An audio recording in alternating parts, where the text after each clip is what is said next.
नमस्कार मित्रांनो, एक सुंदर म्हण तुम्ही सर्वांनी ऐकली असेल की डरकर नौका कभी पार नहीं होती और कोशिश करने वालों की कभी हार नहीं होती.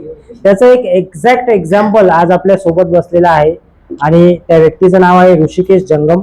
ऋषिकेश हे माझे जवळजवळ मागचे 6 महिन्यापासून विद्यार्थी आहे असं म्हटलं तर चालेल. त्यांनी फर्स्ट लेवलची बॅच 3 ते 4 वेळा अटेंड केली रेकीची. त्यांनी सेकंड लेवलची बॅच ही 2 ते 3 वेळा अटेंड केली.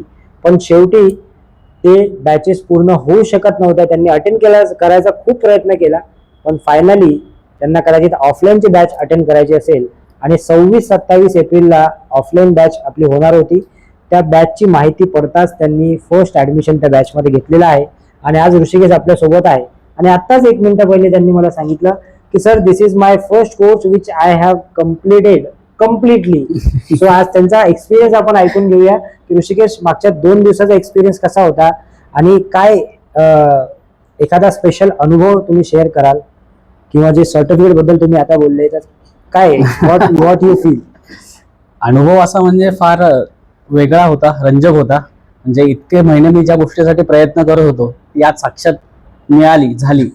म्हणजे ऑनलाईन मध्ये जी मजा, म्हणजे मजा म्हणण्यापेक्षा की इतक्या ह्याच्या अगोदरही मी बरेचसे कोर्सेस ऑनलाईन केले, पण कधी कधी नेटवर्क इश्यू असायचा किंवा त्या स्पीकरचा आवाज नसायचा किंवा माझं बरेच कारणं असायची त्याच्यामध्ये की ते सोडून जावं म्हणून. पण सरांकडे जेव्हा मी पहिल्यांदा रेकी केली, पहिल्यांदा जेव्हा मी त्यांचे पूर्ण पहिला लेवल केली, त्यानंतर मला असं जाणवलं की हा, हे इथे आपण पूर्ण करू शकतो. त्यामुळे मी बरेच प्रयत्न केले, पण आज सक्सेस झालं. जे ऑफलाईन होतं, जे मला हवं होतं झालं ते. म्हणजे मी पहिल्यांदाच ठरवलं होतं सर की जेव्हा करीन ते ऑफलाईनच असलं. त्याच्याबद्दल मी चर्चाही केली होती, पण ते आज झालं साध. Yes. So any special experience in this 2 days. तुम्ही ते झोपण्याचा एक्सपिरियन्स सांगितला. So do you feel anything in last 2 days. तसे 2-3 अनुभव मला फार चांगले आले की म्हणजे सर जसे मेडिटेशन घेत होते की बाकीच्यांना जसे अनुभव आले तसा मला अजिबात आला नाही. की म्हणजे सर म्हणाले की अल्फा लेवल मध्ये तू गेलायस, म्हणजे मी काय भारी केलंय का काय असं मला वाटलं पहिले की म्हणजे आहे काहीतरी की आपण हे नक्कीच झालेलं आहे. आणि दुसरा अनुभव म्हणजे आज ग्रॅटिट्यूड मेडिटेशन झालं त्याच्यामध्ये की आपण आपल्या नसलेल्या व्यक्तींच्या जवळपास गेलो या माध्यमातून, त्याचा फार आनंद झाला.